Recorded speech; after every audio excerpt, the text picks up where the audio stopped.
Bueno, muy buenas tardes a toda la Junta, al Comité Ejecutivo. Muchas gracias a la invitación a presentar, digamos, mi presentación va a estar más enfocada como en que miremos como la estructura de lo que es el anteproyecto de ley orgánica, cómo está pensado el tema de los porcentajes, de la composición del Sistema General de Participaciones.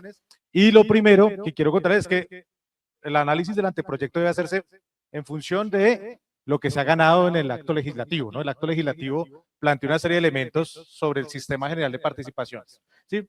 Lo primero, si quieres pasemos, es que el acto legislativo plantea unos objetivos del Sistema General de Participaciones. Ya lo decía el profesor Miguel y el profesor Edgar. El primero es que el Sistema General de Participación es un mecanismo de distribución para abordar los temas de desigualdades socioterritoriales que existen, pero además de ello para garantizar derechos. Por eso el núcleo fundamental que financia la SDP es educación, salud y agua. ¿Sí? Claro, los otros derechos también son centrales y nodales, pero ahí está el fundamento del Estado Social de Derecho en términos de esos tres derechos. Entonces, el acto legislativo planteó tres objetivos muy claros.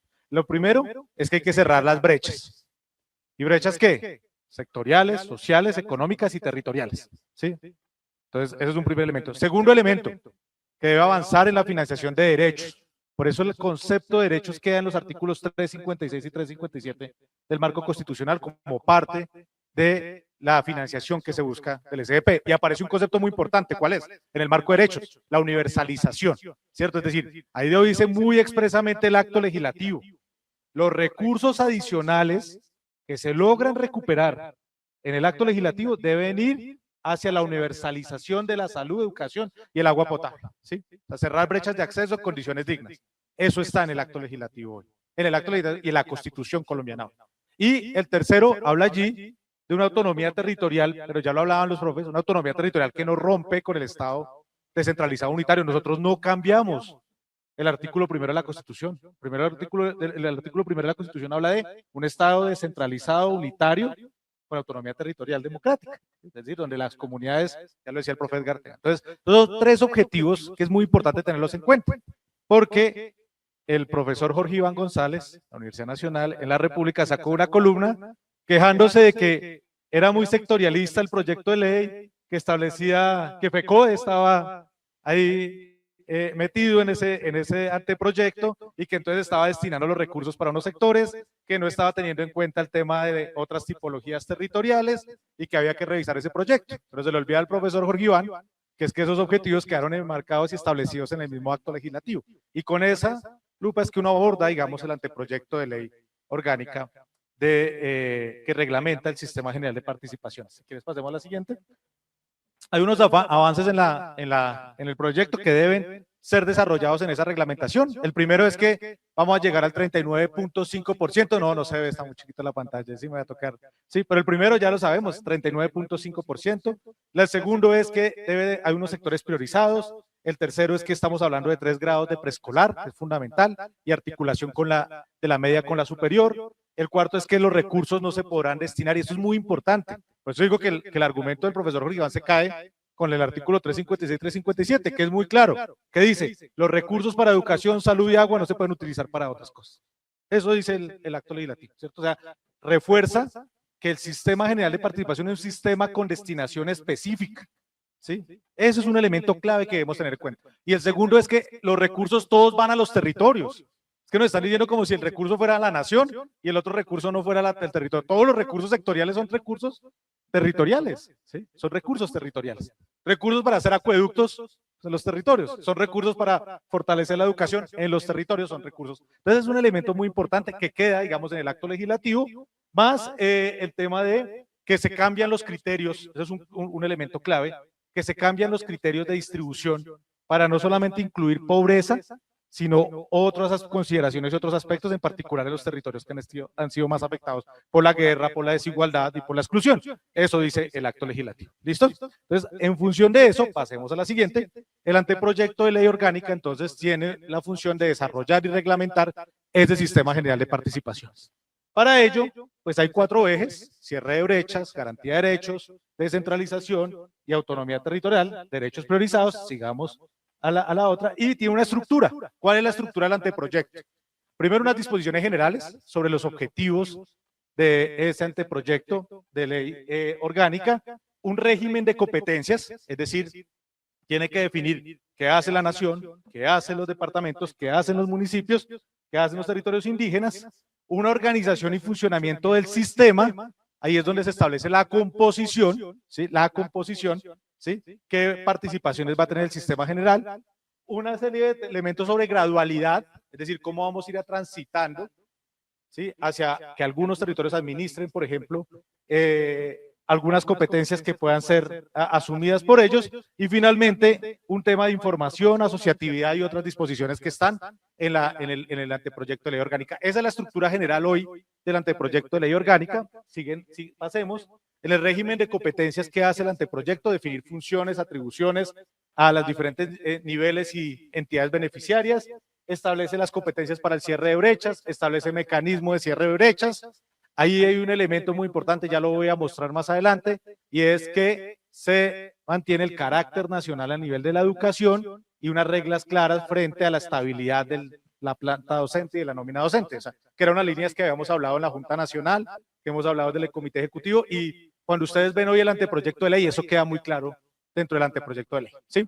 Eso es un elemento clave y una línea que queda, digamos, dentro de las competencias. Lo mismo el tema de la certificación, por ejemplo, de municipios.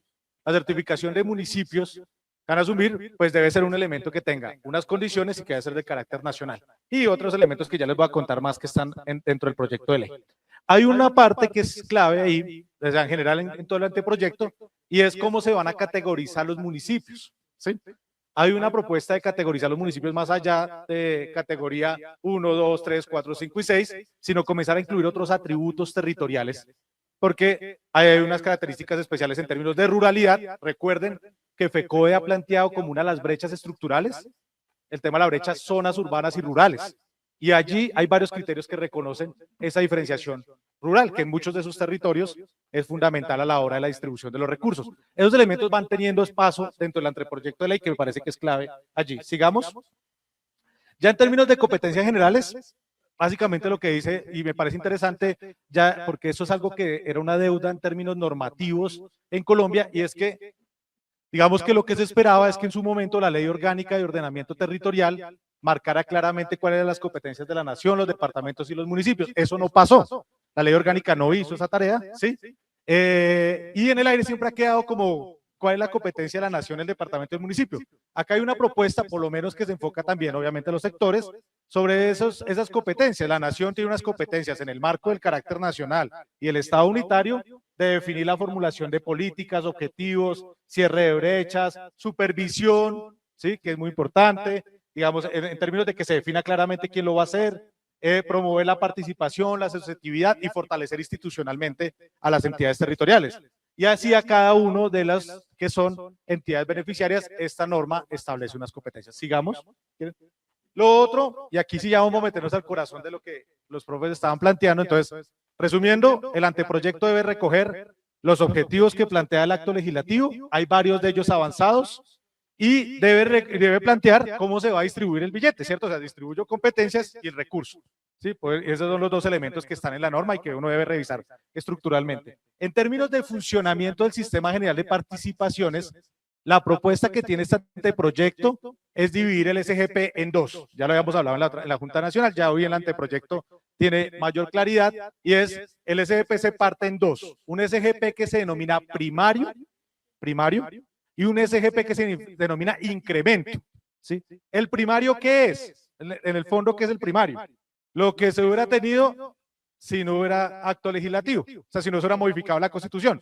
¿Cuánto íbamos a tener? Más o menos entre el 29 y el 30%. Eso es lo que el profe Edgar planteaba, y era que si no tenemos acto legislativo, nos íbamos a estancar, o nos vamos a estancar, si no sale este proyecto de ley orgánica, alrededor del 30% de los ingresos corrientes de la nación. Eso no va a cambiar. ¿Por qué? Porque la fórmula matemática que tiene, o que definió el acto legislativo, es básicamente que el SGP debe crecer el promedio de los 4 años. ¿Qué significa de los ingresos corrientes? ¿Qué significa eso? Que siempre tiene que ir a la velocidad de los ingresos corrientes de la nación, ¿sí? Y una cosa que ustedes deben tener en cuenta es que los ingresos corrientes de la nación más o menos crecen alrededor del 6%. Y la nómina no crece al 6%, ¿sí? No. ¿Sí? ¿Qué significa eso en el tiempo?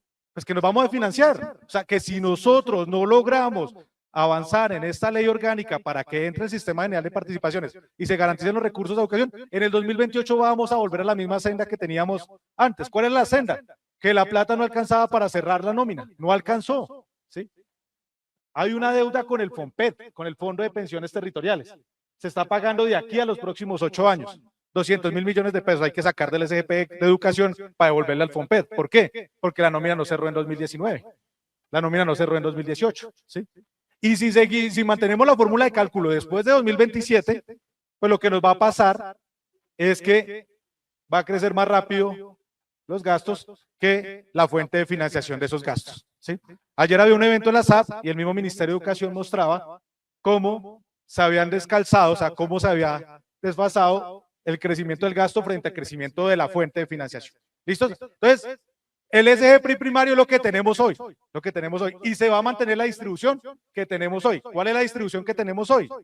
El 56.66 para educación, es decir, sáquela el 58, el 96, pero hoy tenemos el 56.66 para educación.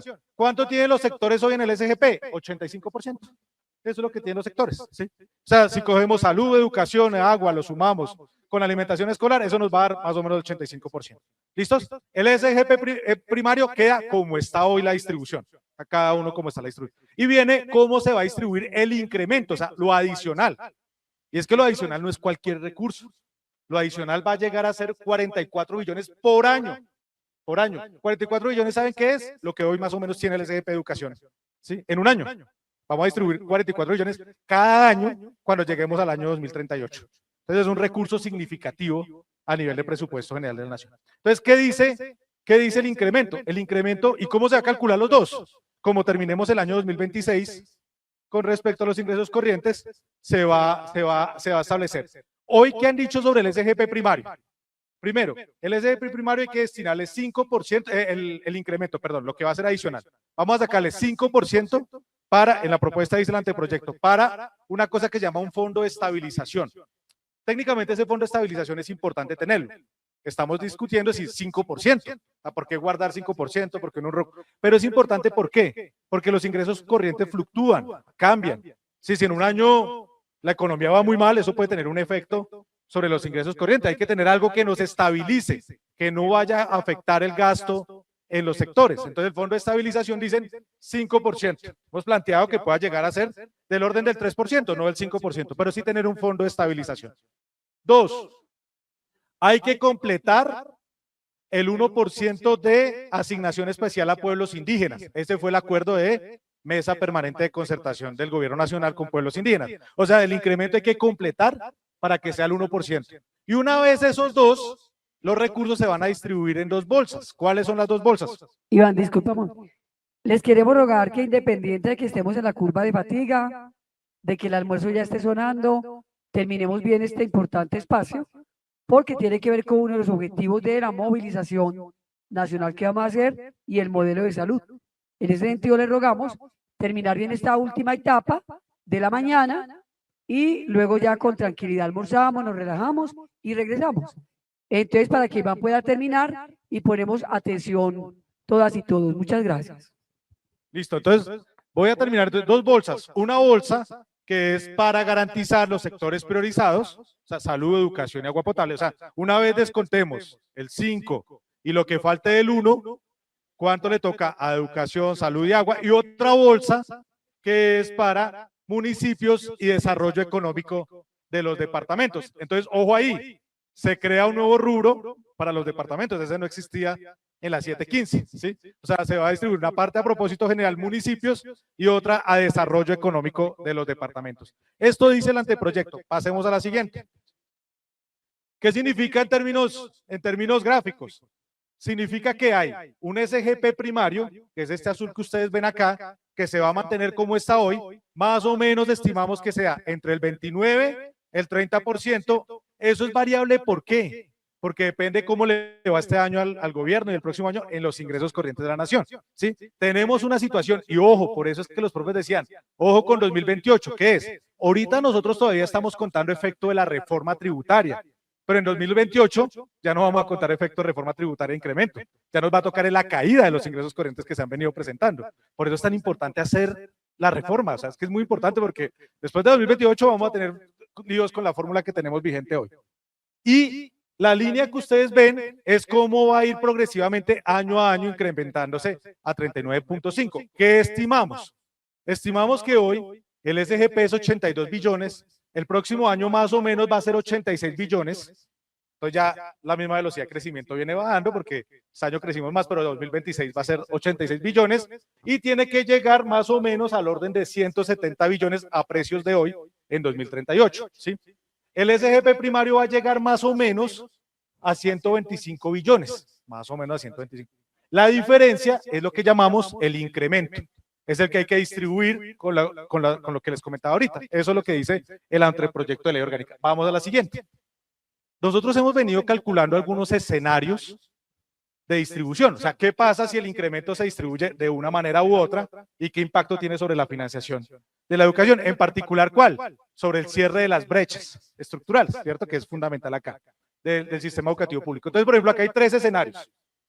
Escenario 1, escenario 2 y escenario 3. Y ustedes ven en el título una cosa que es importante que la tengan en cuenta. Y es, acá estamos proponiendo que dentro del incremento, ojo, mejore agua. Es decir, que entre los sectores se redistribuye para mejorar agua dentro del incremento. No el total del SGP, sino dentro del incremento. ¿Qué pasa en esos escenarios? Entonces, escenario 1, que 70 vaya para sectores y 30% para lo que les comentaba, propósito general y desarrollo económico, ¿sí? Que es el otro componente. ¿Qué va a pasar ahí con educación? Pues con educación va a pasar que vamos a pasar del 56.66 al 52.41. Y vamos a tener un valor más o menos en 2038 de 88 billones, pero sin reforma no hemos tenido 75. O sea, aún en el escenario de 70-30, los recursos van a aumentar. ¿Sí? Pero no van a ser suficientes para las brechas estructurales. Ya decía el profe Miguel que necesitamos subir el umbral de los 90 billones, es decir, deberíamos tener en 2038 más o menos un SGP de 90 billones para educación, para cerrar brechas. O sea, si ustedes me preguntan, Iván, ¿cuánto necesita para cerrar brechas? Según lo que hicimos en la mesa sectorial, necesitamos más o menos entre 93 y 95, 96 billones de pesos para ir avanzando en cierre de brechas estructurales. ¿Sí? Entonces, si nos ubicamos por debajo de 90, ahí falta recursos. 70-30 nos ubica por debajo y de todas maneras ustedes dirán, ¿por qué educación ya no es 56-66? Porque el total del SGP, el incremento, pues se va a distribuir entre los sectores. ¿Sí? El otro escenario, 85-15, 85 sectores, 15% propósito general y desarrollo. Ah, bueno, ahí sí ya nos ubicamos en 92.7, ¿sí?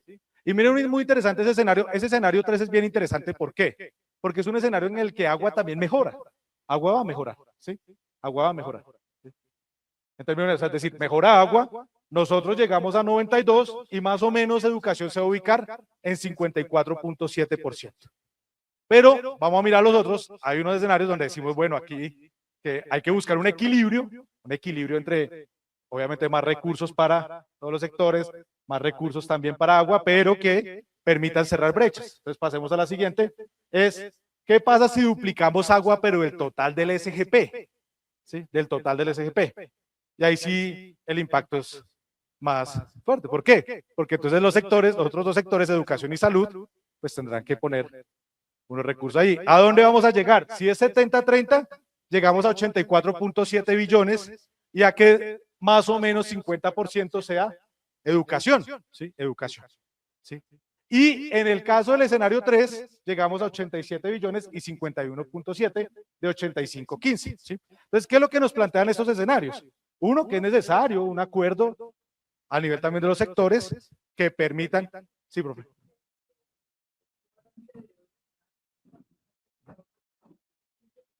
Ah, no, me he saltado el de 80-20, pero bueno, tiene los datos como para no entrar en todo el detalle, pero en los dos, 80-20 nos ubica en 86 billones y en el anterior nos ubica sobre 88 billones más o menos. Yo creo que la presentación igual se puede compartir con los escenarios, no sé, profe del Ejecutivo, ¿sí? Donde están cada uno de los escenarios, pero aquí, ¿qué es lo que planteamos, digamos? Hay un escenario de acuerdo interesante, ¿sí? Porque aquí hay que decirlo, miren, en el escenario 3, si quieren devolvámoslo, el anterior, escenario 3, ¿es posible devolver el anterior? Escenario 3. Miren, este escenario 3 plantea lo siguiente, 85-15. Sí, mire, 85-15.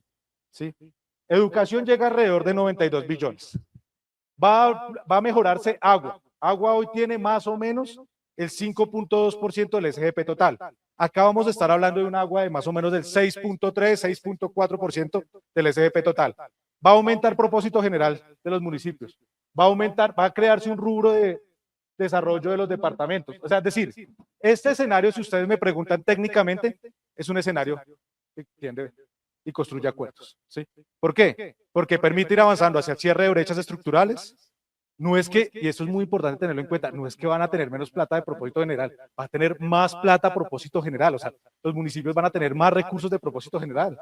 Los departamentos van a tener un componente. ¿Sí? Entonces, este escenario me parece a mí muy interesante porque es un escenario en el cual se teje acuerdos, donde uno dice, hay elementos para cerrar brechas estructurales y demás. Claro, hay algunas voces, ya lo decían los profes neoliberales, que quieren quitarle la destinación específica al SGP. O sea, ni primario, ni distribución sectorial, sino flexibilización y definición de los territorios. Pero sí hay escenarios que permiten tener destinación específica, fortalecer autonomía territorial y mejorar también algunos sectores que han sido o que se han visto muy afectados por el recorte, incluido educación, como es también el de agua potable.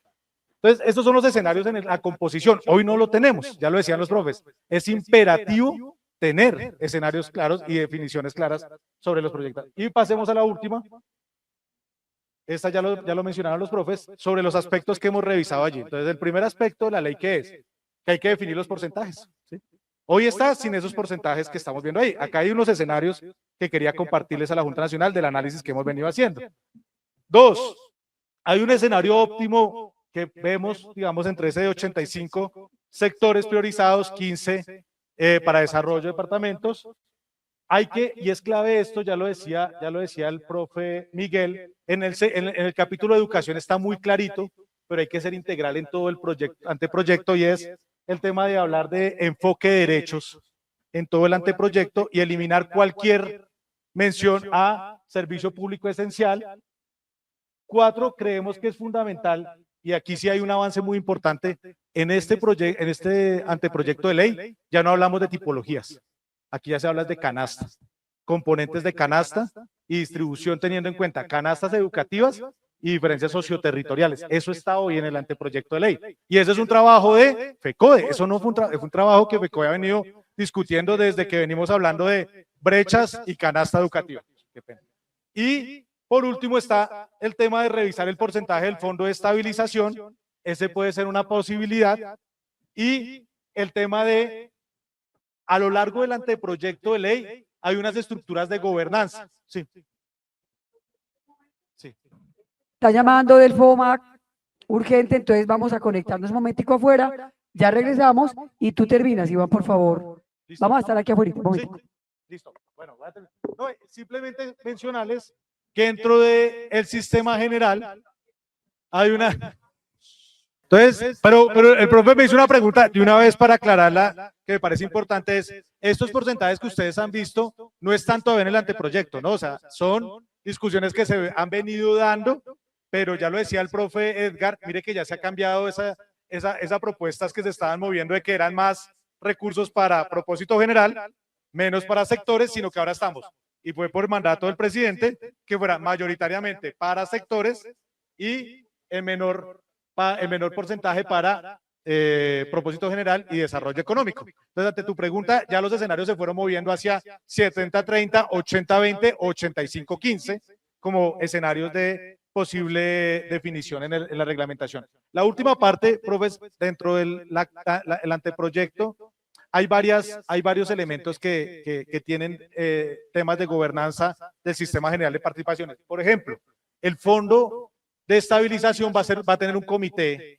del fondo de estabilización. ¿Qué proponemos? Que todas esas instancias tengan participación, pues FECODE y los liderazgos sociales, así como van a estar también o tendrán asiento las entidades territoriales o sus federaciones. Entonces, ese es un elemento que se ha planteado, que es que en el anteproyecto de ley, en aquellas estructuras de gobernanza, se comienza a tener en cuenta y hagan parte también FECODE y otros liderazgos sociales. Eso es como en general el balance, qué pena lo extenso, quería contarles un poquito como en qué consistía el anteproyecto, su estructura, qué es lo que viene avanzando allí, qué tenemos hoy en términos de escenarios, qué porcentajes se pueden mover. Y yo creo que ahí ya ahorita le cedo también la palabra al profe Whitney para que él nos plantee algunos elementos, pero en términos generales el llamado a la movilización social es porque también este es un proyecto de ley, anteproyecto de ley orgánica que debe ser empoderado por el movimiento social y en particular por FECODE. Es que si vemos la historia de esto, un actor social fundamental ha sido FECODE. O sea, ¿qué actor social planteó en 2 planes de desarrollo el tema de la reforma? FECODE. ¿Sí? ¿Qué actor social estuvo en la discusión? Si estos componentes de esos objetivos fueron porque FECODE los planteó en el Congreso de la República. ¿Sí? Fue porque FECODE sacó comunicados, fue porque FECODE se movilizó, fue porque FECODE, ¿sí? Y yo creo que ahorita hay un trabajo muy interesante, y cierro con esto, por ejemplo, que está haciendo Santander a nivel provincial, de unos diálogos con alcaldes, concejales y demás, porque hay que plantear también una discusión, y es si la Federación de Departamentos sí los representa a todos, ¿sí? Si la Federación de Departamentos está representando los intereses de los municipios, por ejemplo, más allá de solamente las capitales y algunas ciudades intermedias, si realmente detrás de los intereses de ciertos porcentajes están representados alcaldes y concejales de todos los municipios. Entonces, muy interesante, yo sé que en algún otro departamento lo están haciendo, pero en Santander, por ejemplo, los diálogos provinciales, se ha convocado gente del sector salud, se ha convocado gente del sector agua, se ha convocado a alcaldes, se ha convocado a gobernación, a secretarios a decirles, venga, pilas, porque es que el proyecto de ley los toca a todos, ¿sí? Los toca a todos, ¿sí? Y la propuesta de departamentos solo favorece a unos, ¿sí? Porque la propuesta de departamentos es más competencias para los departamentos y las gobernaciones, y también tiene un tema ahí complicado. ¿Y cuál es? La distribución para los municipios no es muy favorable, ¿sí? La distribución para los municipios no es muy favorable, ¿sí? Entonces, dejo ahí, digamos, como mi intervención para que de pronto la compa Paula nos cuente el tema legislativo, y con el profe Whitney podamos analizar un poco más ya la dimensión política también de este anteproyecto. Bueno, buenas tardes a todos y a todas. Gracias por el espacio. Como dijo el compañero Iván, voy a hacer un análisis legislativo frente al trámite del proyecto de ley de competencias una vez se radique en el Congreso. Para ponernos pues en contexto, la reforma al Sistema General de Participaciones se concretó con la expedición del Acto Legislativo 03 del 2024, y este dio vía para crear una ley de competencias. Esta ley de competencias se crea bajo una ley orgánica. ¿Qué quiere decir esto? ¿O qué se entiende por ley orgánica? La ley orgánica regula los aspectos fundamentales y la organización del Estado. Es una ley que tiene jerarquía superior frente a las demás leyes ordinarias. Y su artículo 151 de la Constitución nos dice que su trámite debe ser especial. ¿Cuáles son esos ámbitos o esos temas que regularía pues esta ley orgánica? Está dentro de los temas la asignación de competencias entre la nación y entidades territoriales, y este tema pues es el que compete ahorita con la ley de competencias. ¿Cuál sería entonces ese trámite que llevaría el proyecto de ley de competencias una vez se radica en el Congreso? Lo primero que debemos saber es que esta es una iniciativa netamente del Gobierno Nacional.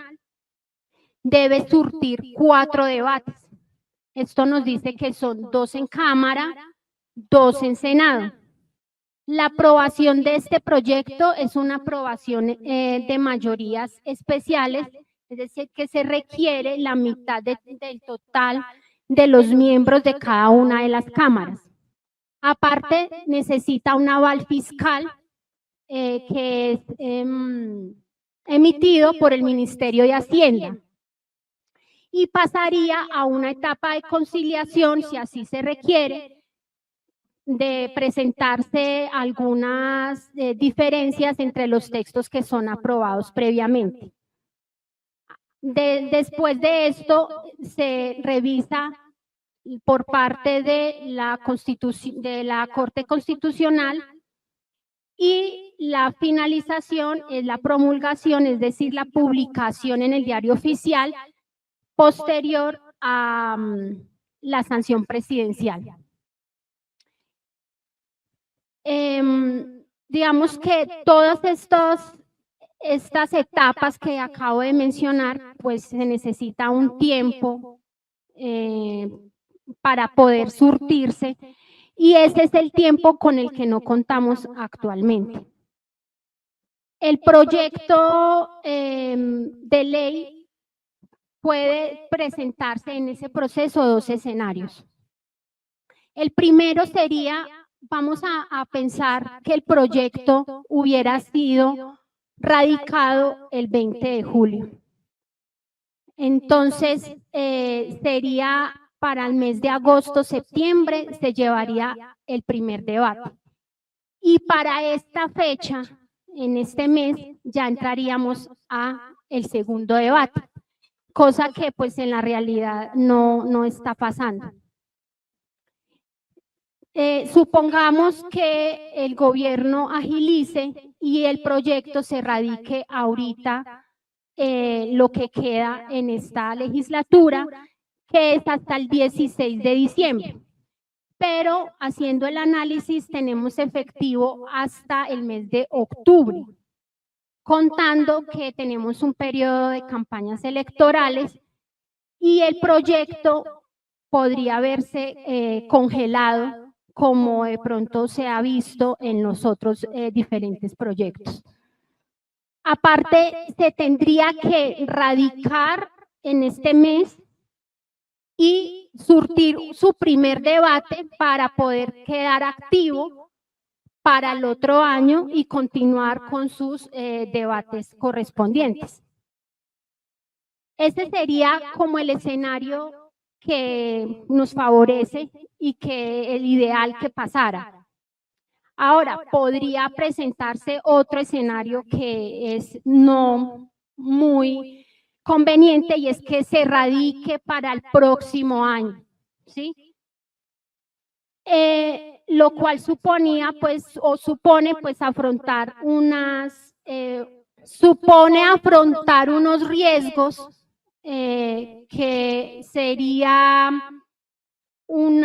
cambios de orientación del proyecto. Por ejemplo, tendríamos otra organización del Congreso diferente y se podría pensar que ya no entraríamos a participar activamente en ese proyecto.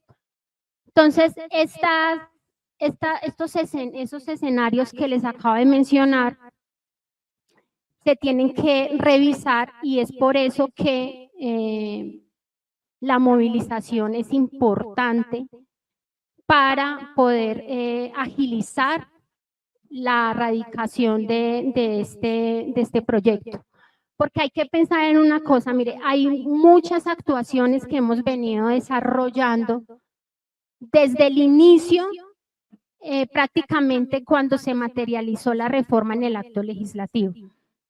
Se ha venido trabajando en propuestas, se ha venido trabajando con diferentes sectores, en mesas técnicas, pero una cosa es cierta, y es que si el proyecto no se presenta en el Congreso, no se radica, se quedaría en el papel las buenas intenciones y no abriría la posibilidad del debate. Entonces, la invitación es a poder exhortar como al gobierno para que agilice esa radicación y que no quede, digamos, todos los esfuerzos en el papel. Muchas gracias.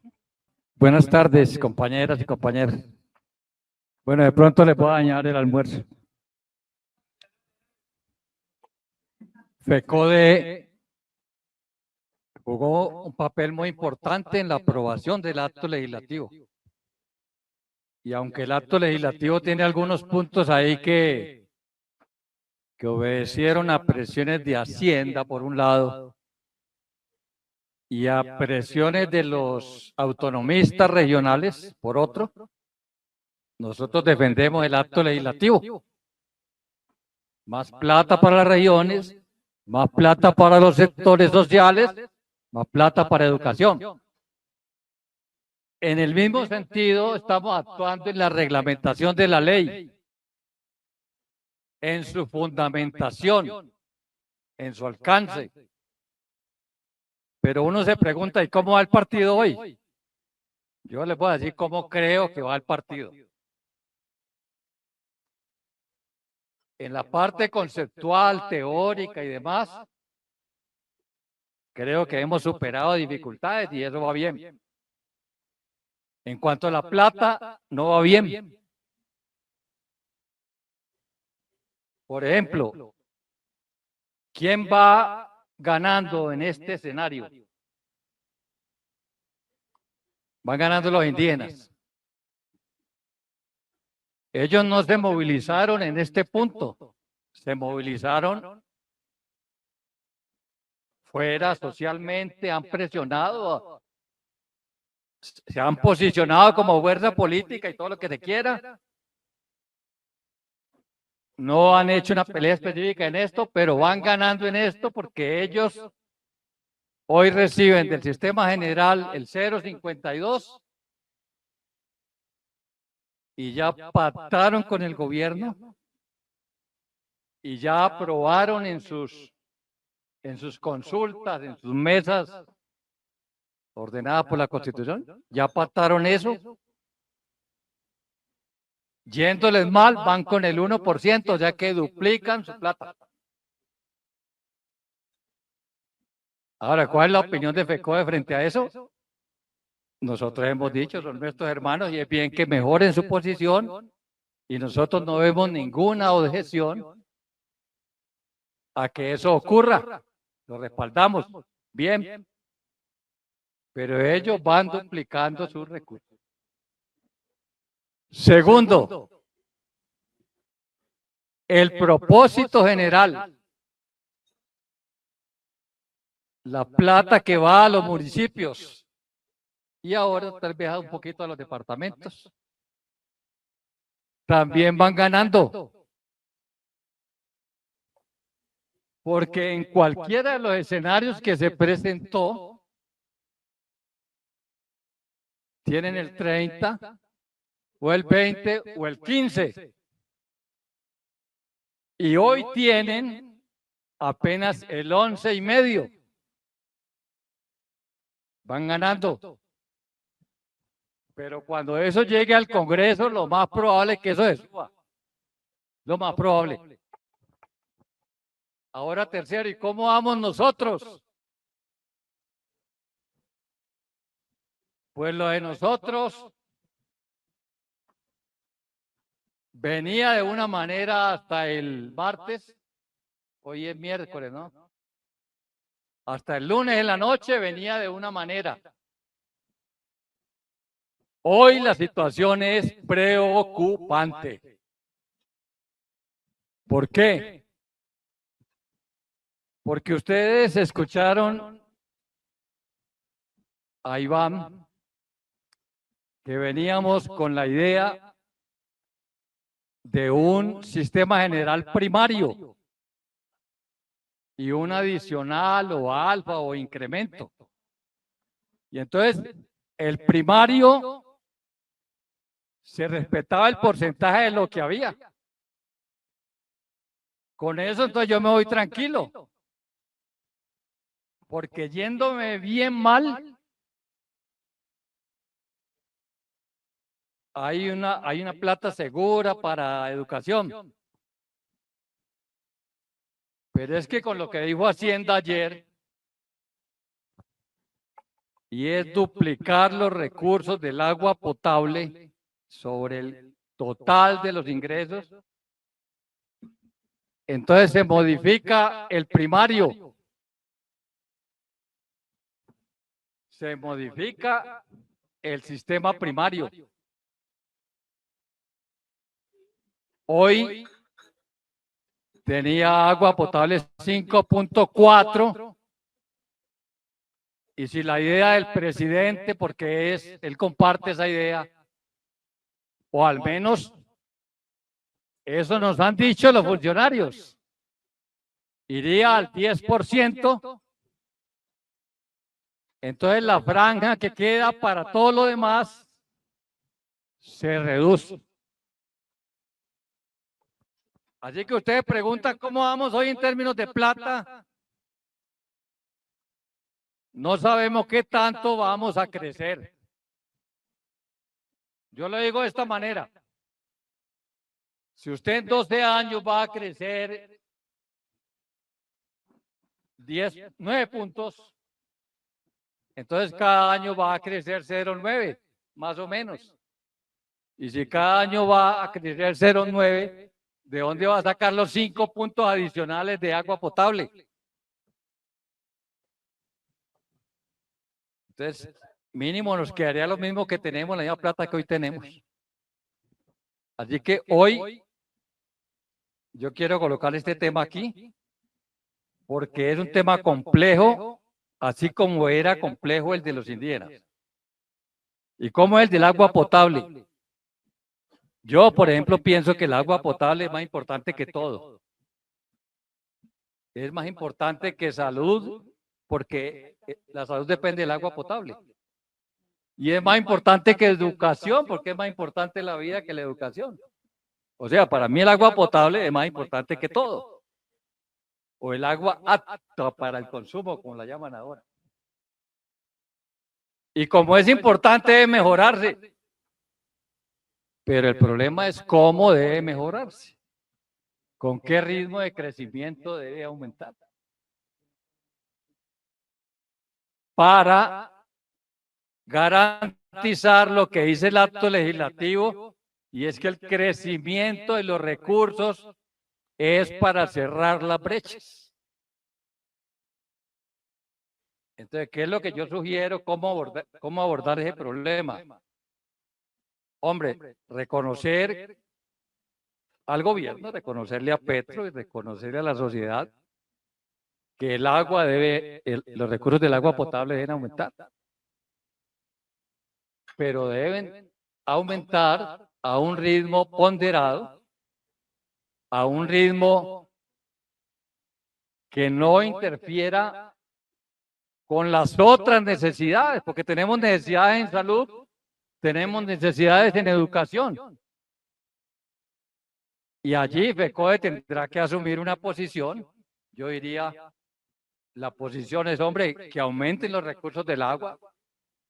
No importa que eso reduzca un poco nuestras aspiraciones. Pero así como está planteado hoy, resulta bastante difícil que se puedan atender ambos frentes. O sea, usted no puede resolver, usted no puede pasar a un sector, es como si nosotros dijéramos, no, pasemos educación al doble de la plata. ¿Qué tal? O pasemos a salud al doble de la plata, no podemos. Entonces, lo que yo sugiero es que, compañeros, hoy no está claro porque el gobierno no ha definido una posición. Presentó un anteproyecto y en ese proyecto no dice cómo va la plata. En ese proyecto no define. Sabemos que educación tiene una postura que es muy cercana a la nuestra. Podemos decir que la nuestra. Salud tiene una postura muy cercana a la nuestra. Pero vivienda, planeación, hacienda y hasta el presidente tienen otra. Allí que yo no sé si le dañé el almuerzo, pero hoy yo no sé qué plata tenemos. Gracias, compañero.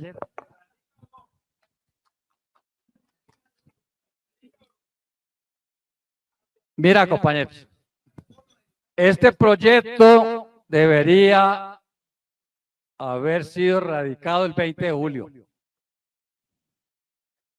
¿Listo? Pero en realidad no dio para eso porque el proceso de discusión no daba.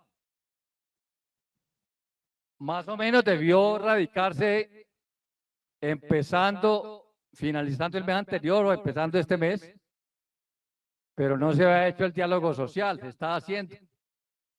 Nosotros calculamos que si el gobierno decide y debe decidirlo, presentar ese proyecto ahora. Si no se presenta ahora, tenemos una dificultad. Un proyecto tan complejo como este se toma 2 legislaturas. La idea es que entre ahora y por lo menos en marzo, abril, así sea en campaña electoral, esté saliendo la ley. Pero está saliendo con este gobierno que tiene sus ventajas y sus debilidades y con este Congreso en el cual somos minoría, pero podemos incidir también. Y ocurriría eso. Si no se presenta ahora, en octubre y noviembre, entonces el proyecto queda para marzo y entonces allí queda jugando uno en que al principio es en plenas elecciones y muy riesgoso. Y después con un Congreso y un presidente que uno no sabe. Así que nosotros deberíamos preferir presionar al gobierno para que la juegue y lo presente ahora y tengamos por lo menos en el primer semestre una ley. Si no, pues nos toca esperar a ver qué nos pasen elecciones y le estamos ya deseando los mejores éxitos a nuestros Listo. candidatos y Muchas gracias. candidatas.